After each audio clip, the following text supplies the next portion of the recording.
اس programme کے اخراجات جو اسمر منسٹریز کے دوست اور پارٹنرز ادا کرتے ہیں۔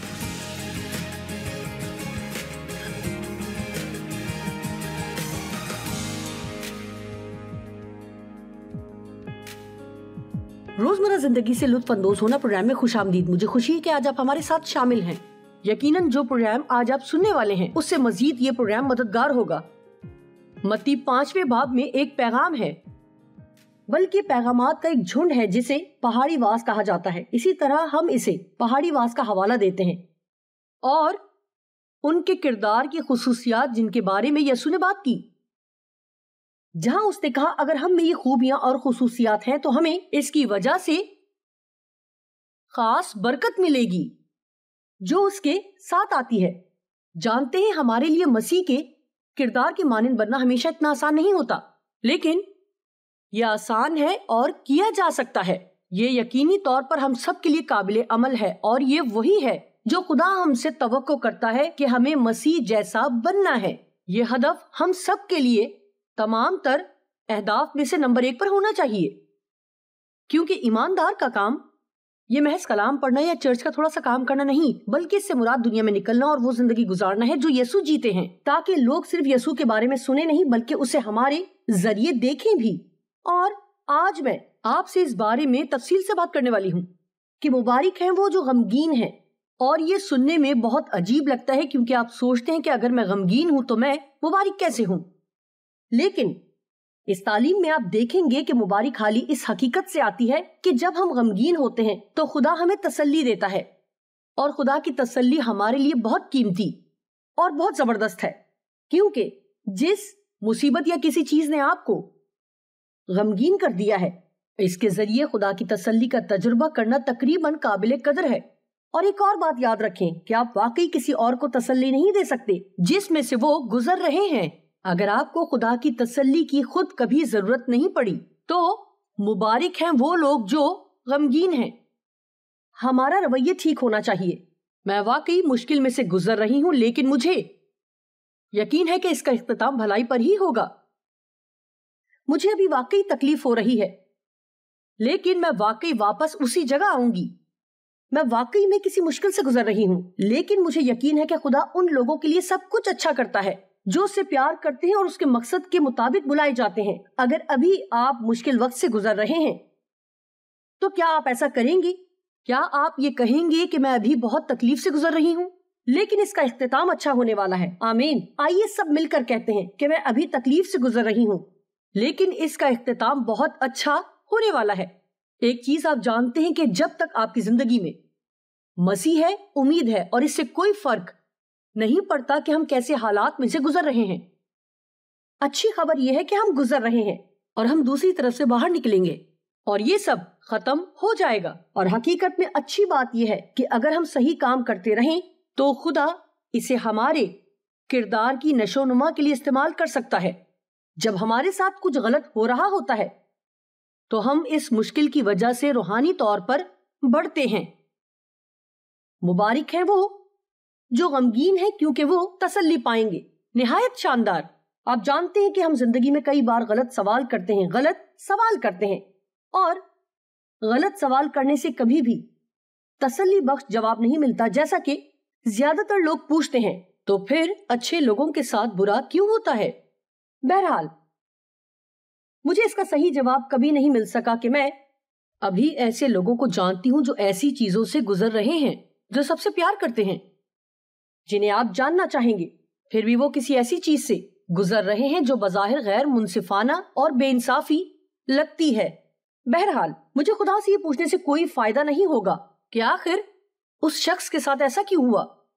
ہمیں اس طرح کی باتیں پوچھنے کے بجائے کہ اچھے لوگوں کے ساتھ برا کیوں ہوتا ہے، اس کے بجائے ہمیں یہ پوچھنا ہے کہ اچھے لوگوں کے ساتھ کیا ہوتا ہے جب ان کے ساتھ برا ہوتا ہے تو اس میں بھی ان کے لیے بھلائی ہے۔ بہرحال جب اچھے انسانوں کے ساتھ کوئی بری چیز ہوتی ہے تو اگر وہ ثابت قدم رہتے ہیں اور جو انہیں کرنا چاہیے وہ جانتے ہوئے اسے جاری رکھتے ہیں تو وہ ہمیشہ اس صورتحال سے نکل آتے ہیں، اور جس چیز سے وہ گزرتے ہیں وہ ان کے لیے فائدے کا باعث بنتی ہے جو انہیں ایک بہتر انسان بنا دے گی۔ میں واقعی مانتی ہوں اور یقین رکھتی ہوں کہ ہمیں پوچھنا چاہیے کہ اچھے لوگوں کے ساتھ کیا ہوتا ہے جب ان کے ساتھ برا ہوتا ہے، تو سب سے پہلے وہ روحانی طور پر بڑھتے ہیں، وہ دوبارہ اٹھ کھڑے ہوتے ہیں، وہ بہتر ہوتے ہیں، نہ کہ تلخ۔ آئیے ایک منٹ کے لیے اس پر بات کرتے ہیں۔ بہت سارے لوگوں کے ساتھ جب کچھ غیر منصفانہ یا بے انصافی ہوتی ہے تو وہ تلخ ہو جاتے ہیں۔ تلخی ایک ایسی چیز ہے جسے آپ اپنی زندگی میں نہیں لانا چاہتے، یا آپ کی زندگی کی ہر چیز میں زہر بھر دیتی ہے۔ شاید آج جو یہ پروگرام دیکھ رہے ہیں ان میں سے کوئی خدا سے تھوڑا سا ناراض ہے کیونکہ اسے اپنے کام میں کسی پریشانی سے گزرنا پڑا جو اسے بالکل بھی منصفانہ نہیں لگی۔ بہرحال خدا سے ناراض ہونے کے بجائے ہمیں چاہیے کہ اس پر تھوڑا سا بھروسہ کریں۔ وہ ہماری زندگی میں کبھی بری چیزوں کو نہیں لاتا۔ ہمارا دشمن شیطان ہے، اور پھر دنیا میں ہر قسم کے بد تہذیب لوگ موجود ہیں جو صرف باتیں کرتے ہیں، لیکن ہم خدا پر بھروسہ کر سکتے ہیں کہ وہ کسی بری چیز کو لے اور اس میں سے بھلائی پیدا کر دے۔ کیوں؟ کیونکہ وہ انصاف کرنے والا خدا ہے۔ وہ ایسا خدا ہے جو غلط چیزوں کو درست بنا دیتا ہے۔ لہٰذا اگر آپ تلخی، غصے اور معاف نہ کرنے کی روح سے بھرے ہوئے ہیں، میں اس بات کے لیے خاص دعا کرتی ہوں کہ آپ اس کے لیے خدا کے ساتھ جا کر بات کریں اور پھر اسے چھوڑ دیں تاکہ آپ اسے وہ چیز لینے کا موقع دیں جو آپ کو غمگین کر رہی ہے، اور حقیقت میں اسے آپ کی زندگی میں ایک برکت بننے دیں۔ وہ اسے شمار نہیں کرتے جو کھویا ہے، بلکہ اسے شمار کرتے ہیں جو باقی ہے۔ عقل مند لوگ وہی ہیں جو خداوند میں مضبوط ہیں۔ وہ صرف ان چیزوں کو نہیں دیکھتے جو انہوں نے کھوئی ہیں، وہ صرف ان چیزوں کو نہیں دیکھتے جو ان کی زندگی میں خراب ہے، بلکہ وہ ان چیزوں کو دیکھتے ہیں جو ان کے پاس باقی ہیں، جو اچھی ہیں۔ حال ہی میں نے ایک بہت اچھا بیان سنا، شاید آپ نے بھی سنا ہو۔ ہر دن اچھا دن نہیں ہوتا، لیکن ہر دن میں اچھا ضرور کچھ نہ کچھ ہوتا ہے۔ آئیے یہ دوبارہ کہتے ہیں کہ ہر دن اچھا نہیں ہوتا، لیکن ہر دن میں کچھ اچھا ضرور ہوتا ہے، یقیناً۔ اور دیکھیے آپ کی زندگی تب بابرکت بن جاتی ہے جب آپ ایک ایسے انسان بن جاتے ہیں جو ان اچھی چیزوں کی تلاش کرتا ہے، یہاں تک کہ دوسری بری چیزوں کے درمیان بھی جو آپ کے ساتھ ہو رہی ہیں۔ جب اچھے لوگوں کے ساتھ برا ہوتا ہے تو وہ خدا کی فرما برداری جاری رکھتے ہیں، چاہے وہ کچھ بھی محسوس کریں۔ یہ ایک اچھی بات ہے۔ کیا آپ جانتے ہیں، میں نے بہت دفعہ ایک پیغام دیا، ایک بار کہا جاتا ہے تب کیا کرتے ہیں جب آپ نہیں جانتے کہ کیا کرنا ہے؟ اور ہماری زندگی میں اکثر ایسا ہوتا ہے جب ہم کہتے ہیں کہ میں نہیں جانتی کیا کروں، مجھے نہیں معلوم کہ کیا کروں۔ تب آپ کیا کرتے ہیں جب آپ کو نہیں معلوم کہ کیا کرنا ہے؟ جب آپ کسی مسئلے میں سے گزرتے ہیں اور آپ نہیں جانتے کہ آپ کو کیا کرنا ہے، تو آپ کو وہ کرنا چاہیے جو آپ جانتے ہیں کہ کیسے کرنا ہے۔ اگر آپ غور کریں تو اس میں واقعی آپ کے لیے بہت کچھ ہے۔ بعض دفعہ جب ہم کسی تکلیف میں ہوتے ہیں تو ہم صرف اپنے زخموں پر مرہم رکھنا چاہتے ہیں۔ ہم چرچ جانا، بائبل پڑھنا اور دوسروں کے لیے کچھ کرنا بھی چھوڑ دیتے ہیں۔ ہم تلخ اور ناراض ہو جاتے ہیں، ہم الجھن میں پڑ جاتے ہیں کیونکہ ہم ان میں سے نکلنے کی کوشش کر رہے ہیں، لیکن ان میں سے کوئی چیز بھی درست نہیں ہے۔ اگر میری زندگی میں کوئی مسئلہ درپیش ہوتا ہے اور میں نہیں جانتی کہ کیا کروں، تو میں دعا کرتی ہوں، میں خدا سے کہتی ہوں کہ مجھ پر ظاہر کرے کہ میں کیا کر سکتی ہوں، اگر میں کچھ کر سکتی ہوں، لیکن اس کے بارے میں کچھ کرنے کی کوشش جاری نہ رکھتی جو میں نہیں کر سکتی۔ میں صرف وہ کرتی ہوں جو مجھے پتا ہے۔ جب آپ کسی تکلیف میں ہو تو میں اس کے لیے ایک اچھا حل بتا سکتی ہوں، تو دوسروں سے اچھائی کرنا جاری رکھیں۔ آپ کتنی ہی تکلیف سے گزر رہے ہوں تو میں آپ کو بتاؤں، کوئی ایسا ہے جو آپ سے بھی زیادہ تکلیف سے گزر رہا ہوگا۔ اور جب اچھے لوگوں کے ساتھ برا ہوتا ہے تو خدا کی تسلی کا تجربہ کرتے ہیں۔ جانتے ہیں یہ زبردست بات ہے۔ متی 5:4 میں لکھا ہے، مبارک ہیں وہ جو غمگین ہیں کیونکہ وہ تسلی پائیں گے۔ اس پر ہماری فطری دلچسپی یہ ہوگی کہ ہم بابرکت ہیں جب ہمارے ساتھ اچھی چیزیں ہو رہی ہوں، جبکہ ہمارے ساتھ کوئی ایسی چیز ہوتی ہے جس کے بارے میں ہم پریشان ہوتے ہیں۔ تاہم یہ اکثر ایسی چیزیں ہوتی ہیں جنہیں در حقیقت چھوڑنے کی ضرورت ہوتی ہے، جو ہمیں خدا کے ساتھ گہرے تعلق میں رہنے سے الگ کر دیتی ہیں۔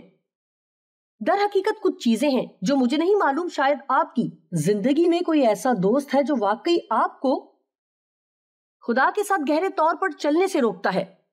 وہ یا تو ایماندار نہیں ہے، یا وہ اتنے دور نہیں ہے، یا وہ روحانی طور پر اتنے آگے نہیں ہیں جتنے آپ ہیں۔ فرض کریں ایک شخص جو طویل عرصے سے آپ کا دوست تھا اور جس کا آپ تصور بھی نہیں کر سکتے، وہ آپ کی زندگی میں مزید نہیں رہتا، اور پھر کچھ ایسا ہو جاتا ہے کہ آپ اس سے الگ ہو جاتے ہیں۔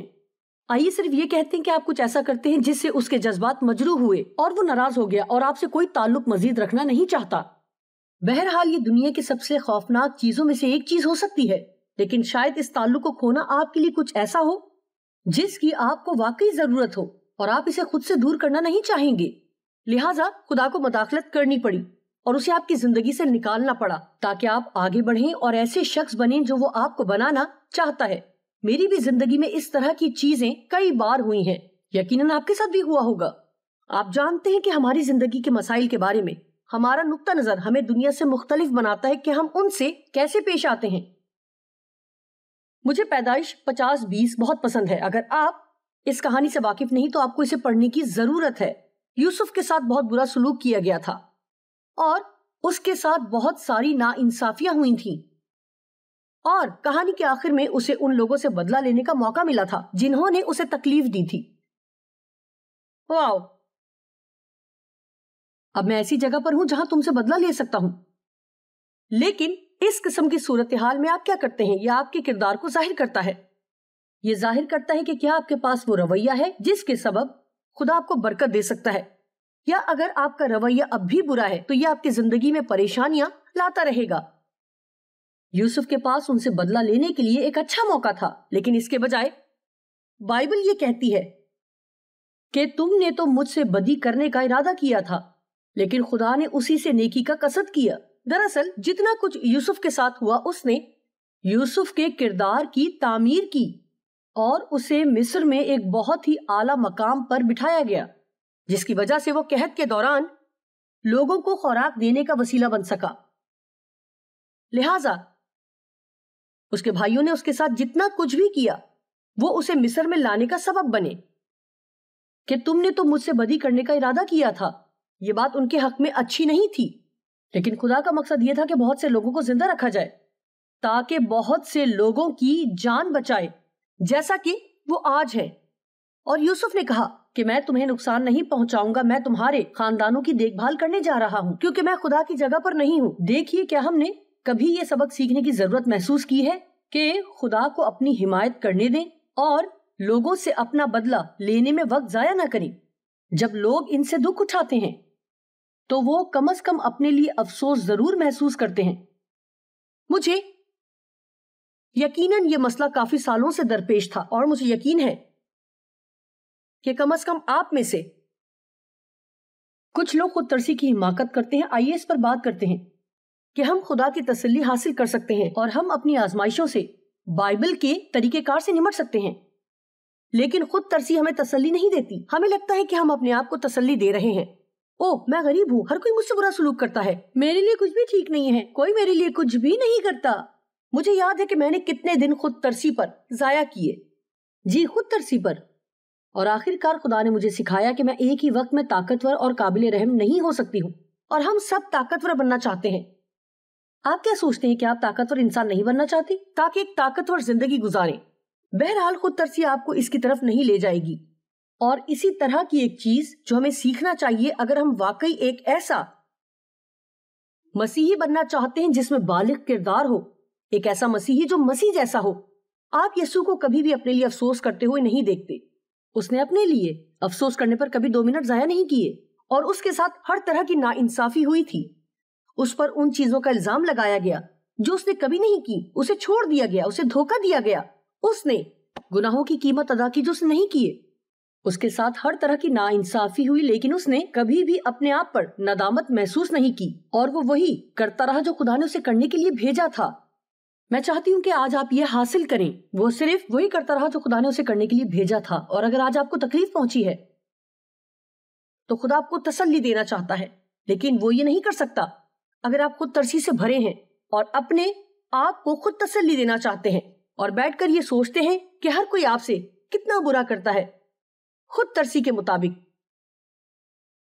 یعقوب کے تمام بچوں نے اسے یوسف کے بارے میں تسلی دینے کی کوشش کی، لیکن اس نے تسلی پانے سے انکار کر دیا۔ میرے خیال میں یہ ایک دلچسپ بیان ہے۔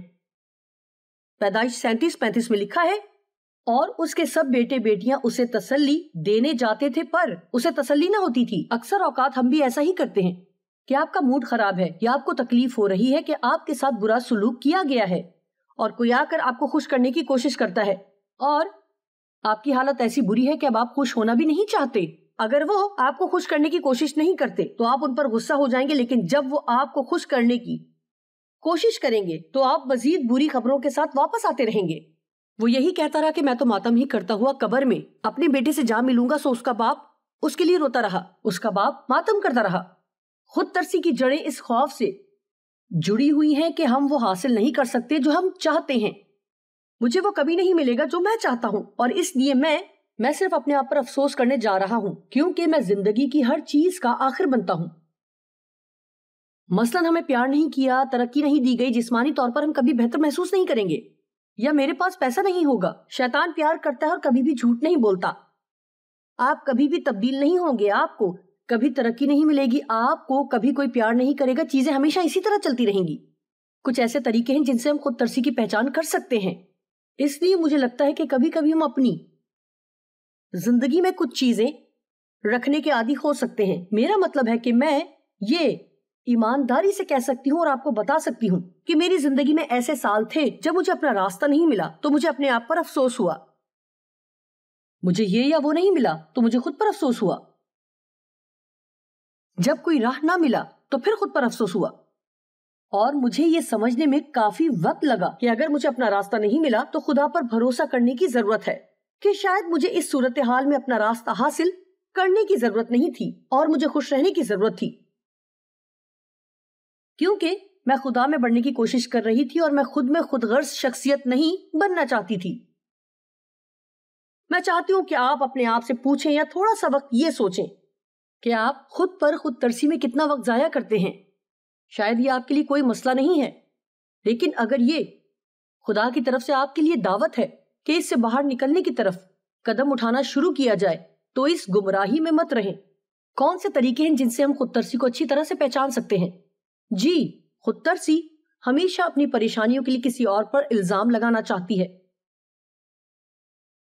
چاہے وہ انسان ہو یا خدا یا کسی پر. خود کو ملامت کرنا ہمیشہ منفی اور مایوس کن رویہ ہوتا ہے. یہ زیادہ بری خبروں کے مفروضے پر اثر انداز ہوتا ہے.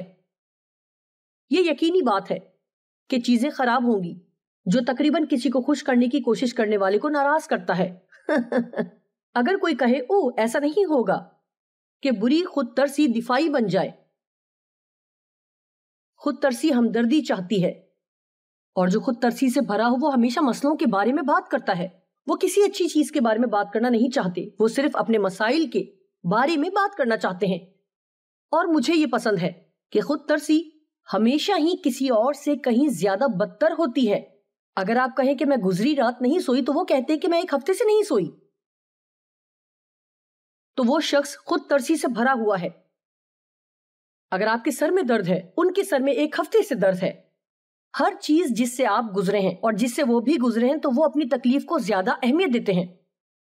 اکثر وہ کسی بھی ایسے مشورے سے انکار کر دیتے ہیں جو انہیں ان کے حالات سے نکلنے میں مدد کرنے کے لیے پیش کیا جاتا ہے. وہ سمجھتے ہیں کہ کوئی بھی انہیں نہیں سمجھتا، کوئی ان کی پریشانی نہیں سمجھتا جن سے وہ گزرتے ہیں، اور کوئی اتنی بری صورتحال سے نہیں گزرا جتنا کہ وہ. خود ترسی ہمیں اس کے بارے میں بے حس بنا دیتی ہے کہ دوسرے لوگ کن حالات سے گزر رہے ہیں، لہٰذا ہم ان سے ہمدردی کرنے کے قابل نہیں ہیں. خود غرضی اور خود ترسی ایک دوسرے کے ساتھ چلتی ہیں. خود ترسی دراصل خود غرضی کا ایک عمل ہے، کیونکہ جب ہمیں کوئی مسئلہ ہوتا ہے تو ہم اسے اپنی طرف پھیر دیتے ہیں. اس لیے جب ہمیں کوئی بھی مسئلہ درپیش ہو تو ہم خدا کو دیں کہ ہم اپنی مشکلیں خدا کو دے دیں، اور پھر وہ ہم سے چاہتا ہے کہ جب ہم مشکل سے گزرتے ہیں تو دوسرے لوگوں کے پاس جائیں اور کسی کے لیے برکت کا سبب بنیں، اور پھر جب وہ اچھا بیج جو ہم نے بویا خدا اس سے فضل پیدا کر سکتا ہے اور پھر وہ ہماری مشکلات کا جواب دے گا. یقیناً آپ سمجھ گئے ہوں گے. اپنے مسائل خود حل کرنے کے بجائے انہیں خدا کو دیں. ایسا نہیں ہے کہ اگر کچھ ایسا ہے جو آپ کر سکتے ہیں. اکثر ہم ایسے حالات میں ہوتے ہیں جن کے بارے میں ہم کچھ بھی نہیں کر سکتے، اور یہ مایوسی کی بات ہے کہ آپ اسے ٹھیک نہیں کر سکتے. میں جانتی ہوں میں نے اسے غلط طور پر حل کیا، میں اسے اب ٹھیک کرنا چاہتی ہوں. میں نے یہ سیکھا کہ جب مجھے کوئی مسئلہ ہوتا ہے تو میں اسے ٹھیک نہیں کر پاتی، میں خدا پر اپنا دھیان رکھتی ہوں. کلام میں مجھے فلپیوں 4:6 اور 7 یاد ہے کسی بات کی فکر نہ کرو، بلکہ ہر ایک بات میں تمہاری درخواستیں دعا اور منت کے وسیلے سے شکر گزاری کے ساتھ خدا کے سامنے پیش کی جائیں، تو خدا کا اطمینان جو سمجھ سے بالکل باہر ہے تمہیں ملے گا۔ اپنی درخواستیں خدا کو بتائیں، اسے اپنا مسئلہ بتائیں۔ آپ کی دیکھ بھال اس پر ہے تاکہ وہ آپ کا خیال رکھے۔ اس لیے پھر آپ آگے بڑھیں اور کسی اور کے لیے کچھ اچھا کریں، کسی دوسرے کے لیے کچھ اچھا کریں، تو پھر آپ ایک ایسا بیج بو رہے ہیں جس پر خدا برکت دے سکتا ہے اور آپ کی زندگی میں فصل لا سکتا ہے۔ جب آپ خدا کے کاموں کے لیے مصروف ہوں تو پھر آپ کا جواب جلد آنے والا ہے۔ اگر آپ خدا کے کام کی فکر کرتے ہیں تو وہ ضرور آپ کے کام کی فکر کرے گا۔ خود ترسی پر خود راست بازی حکومت کرتی ہے۔ خود راست باز شخص میں ہمیشہ یہی تکبر ہوتا ہے، بہرحال میرے ساتھ ایسا نہیں ہوا، یا میں اس کی مستحق نہیں، یا میرے ساتھ یہ کیسے ہو سکتا تھا۔ اور آپ جانتے ہیں کہ ہم کن چیزوں کے بارے میں یوں سوچتے ہیں، یہ میرے ساتھ کیسے ہو سکتا ہے، یہ کسی دوسرے کے ساتھ ہو سکتا ہے، اور ہم اس کے بارے میں بہت زیادہ نہیں سوچتے۔ ہم کہتے ہیں اچھا یہ برا ہے، لیکن آپ خوش رہیں، خدا کو اس کی پرواہ ہے۔ ہمیں آزمائشوں اور مصیبتوں میں مختلف انداز میں رد عمل دینے کی ضرورت ہے۔ جانتے ہیں روحانی طور پر بڑھنے کے لیے یہ سب سے بڑی چیزوں میں سے ایک ہے۔ جو لوگ خدا سے قوت حاصل کرنے کا ارادہ رکھتے ہیں انہیں یہ سیکھنا ہوگا کہ خدا کی تسلی کیسے حاصل کی جائے۔ جانتے ہیں جب یسوع زمین سے چلا گیا تو اس نے روح القدس کو بھیجا، اور روح القدس کو مددگار کے طور پر پیش کیا گیا ہے، ایک مددگار۔ اور یہ بہت اچھی بات ہے کہ روح القدس آپ کی زندگی میں آپ کا مددگار ہو۔ اور جانتے ہیں داؤد نے یہ دعا کی، تو میرے دشمنوں کے روبرو میرے آگے دسترخوان بچھاتا ہے، لکھا ہے تو نے میرے سر پر تیل ملا ہے، میرا پیالہ لبریز ہوتا ہے۔ اس قسم کا رویہ بابرکت ہوتا ہے۔ خدا آپ کو تسلی دینا چاہتا ہے، کیا آپ ابھی اس کی تسلی لینا چاہتے ہیں؟ اور میں نے خدا کے ساتھ چلنے کے ان تمام سالوں کے بعد یہ سیکھا ہے کہ جب مجھے تکلیف پہنچتی ہے تو میرا پہلا رد عمل یہ ہے کہ میں خدا کو تسلی دینے کے لیے کہوں۔ میں نے سیکھا ہے کہ میں خود کو تسلی نہیں دے سکتی، اور دوسرے لوگوں سے یہ توقع رکھنا کہ وہ مجھے تسلی دیں، یہ بھی آپ کے لیے ہرگز کام نہیں آتا۔ اور میں سمجھتی ہوں کہ اس سے زیادہ مشکل اور کوئی چیز نہیں کہ آپ واقعی تکلیف میں ہوں اور آپ کسی اور کے پاس جائیں اور یہ واضح رہے کہ وہ آپ کی پوری مدد نہیں کر سکتے، وہ پوری طرح نہیں سمجھ سکتے، لیکن ہم تسلی پانے خدا کے پاس جاتے ہیں اور کہتے ہیں اے خدا اس صورتحال میں تیرے پاس تسلی کے لیے آئی ہوں۔ تو پھر آپ اس تسلی کو حاصل کرتے ہیں جس کی آپ کو ضرورت ہے۔ کلام مقدس میں لکھا ہے یرمیہ 31:13 میں، اس وقت کنواریاں اور پیرو جوان خوشی سے رقص کریں گے، کیونکہ میں ان کے غم کو خوشی سے بدل دوں گا اور ان کو تسلی دے کر غم کے بعد شادمان کروں گا۔ لیکن پھر ایک وقت ہے کہ اسے جانے دو اور آگے بڑھو۔ بائبل میں وائس کی کتاب میں لکھا ہے ہر چیز کا ایک وقت ہے، جیسے رونے کا ایک وقت ہے، خوش ہونے کا ایک وقت ہے، غمگین ہونے کا ایک وقت ہے، اور رقص کرنے کا ایک وقت ہے۔ دوسرا کرنتھیوں 1:3 اور 4 میں لکھا ہے ہمارے خداوند یسوع مسیح کے خدا اور باپ کی حمد ہو، جو رحمتوں کا باپ اور ہر طرح کی تسلی کا خدا ہے۔ کلام مقدس تسلی کے حوالے سے اور بتاتا ہے وہ ہماری سب مصیبتوں میں ہم کو تسلی دیتا ہے، تاکہ ہم اس تسلی کے سبب سے جو خدا ہمیں بخشتا ہے۔ آپ امید اور دعا کے ساتھ کچھ باتیں جانتے ہیں جو میں آج آپ سے کہہ رہی ہوں یا کہہ چکی ہوں، جس سے آپ بہتر محسوس کر رہے ہیں۔ اب شاید آپ کو اپنی زندگی میں کچھ امید مل گئی ہے، یا آپ یہ جان کر تسلی محسوس کر رہے ہیں کہ آپ اکیلے نہیں ہیں جو مشکلات سے گزر رہے ہیں۔ شاید آپ میں سے کچھ کے لیے یہ بہت تسلی بخش نہیں جب میں نے آپ سے خود ترسی کے بارے میں بات کی، لیکن یہ کچھ ایسا ہے جس کا اب آپ کو سامنا کرنا پڑا، یا آپ ماضی میں اس سے گزرے۔ آپ نے دیکھا کہ میں نے کبھی آپ کی مدد کرنے کی کوشش بھی نہیں کر سکتی تھی اگر مجھے خود کبھی خدا کی مدد کی ضرورت نہ پڑتی۔ میں آپ کو صرف اس لیے تسلی دے سکتی ہوں کیونکہ میں نے اپنی زندگی میں اس تسلی کا تجربہ کیا ہے، اور میں چاہتی ہوں کہ آپ کے پاس یہ ہو تاکہ آپ دوسرے لوگوں کو تسلی دے سکیں۔